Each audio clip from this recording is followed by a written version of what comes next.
Assalamualaikum warahmatullahi wabarakatuh. Perkenalkan nama saya Sofia Nuraziza, NIM 201252070 dari kelas CD semester 2. Di sini saya akan mempresentasikan karbohidrat.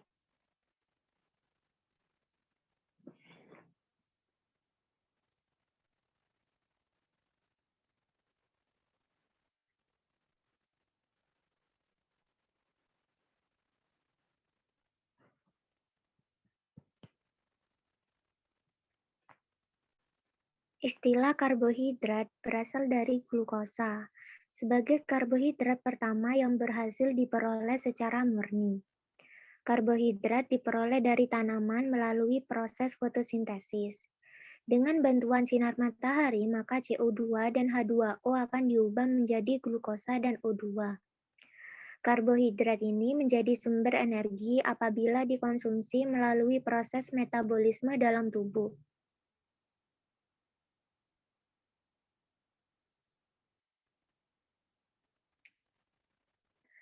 Klasifikasi karbohidrat. Yang pertama, monosakarida. Terdiri dari glukosa, galaktosa, dan fruktosa. Yang kedua, oligosakarida. Terdiri dari maltosa, laktosa, dan sukrosa. Yang ketiga, polisakarida terdiri dari amilum, glikogen, dan selulosa.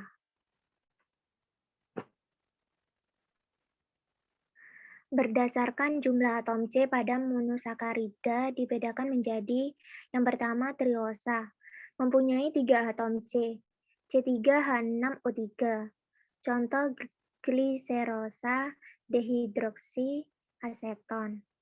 Yang kedua tertroasa, mempunyai 4 atom C, C4H8O4. Contoh eritrosa dan eritrolosa. Yang ketiga pentosa, mempunyai 5 atom C, C5H10O5. Contoh ribolosa, arabionosa, dan silosa. Yang keempat heksosa, mempunyai 6 atom C, C6H12O6. Contoh glukosa, galaktosa, manosa, dan fruktosa.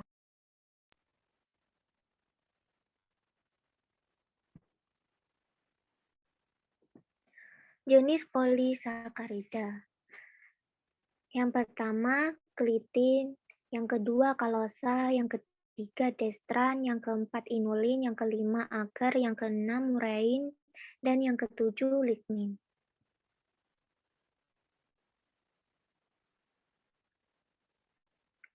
Beberapa contoh dari disakarida.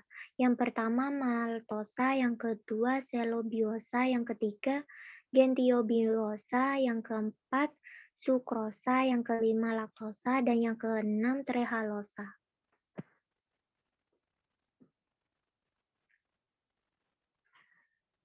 Klasifikasi karbohidrat. Yang pertama, monosakarida adalah karbohidrat yang tidak dapat dihidrolisis lagi menjadi gula yang lebih sederhana. Yang kedua, polisakarida adalah karbohidrat yang memiliki polimer yang panjang dan tersusun dari ratusan hingga ribuan monosakarida. Yang ketiga, oligosakarida adalah karbohidrat yang tersusun atas sedikit molekul gula, umumnya 3 hingga 10 molekul. Di sini ada struktur dari monosakarida.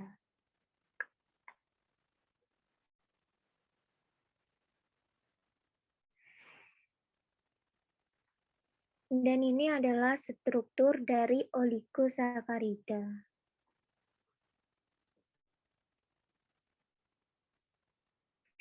Dan yang terakhir ada struktur dari polisakarida.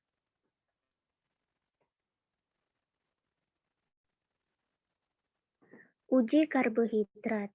Yang pertama uji Molis, yang kedua uji Benedict, yang ketiga uji iodin, dan yang keempat Fehling A dan B.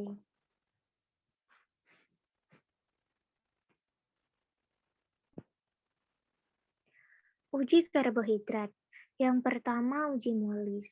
2 mili sampel ditambah 2 tetes alfa naftol 10% dan dikocok.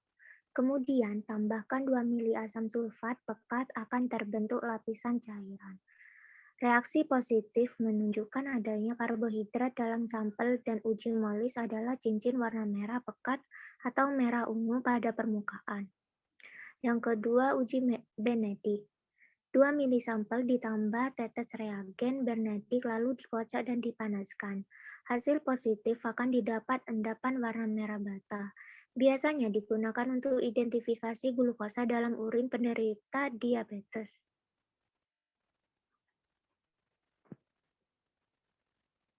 Yang ketiga, uji iodin. 2 mili sampel ditambahkan dengan 3 tetes reagen iodin. Hasil positif akan terbentuk warna biru. Biasanya digunakan untuk identifikasi senyawa amilum atau pati karena reaksinya sangat peka dan sensitif. Yang keempat, uji Fehling A dan B. 2 mili sampel ditambahkan dengan 3 tetes reagen Fehling A dan B, lalu dikocok dan dipanaskan. Hasil positif jika terbentuk endapan merah bata. Dapat menunjukkan adanya gula prereduksi seperti monosakarida, maltosa, dan laktosa.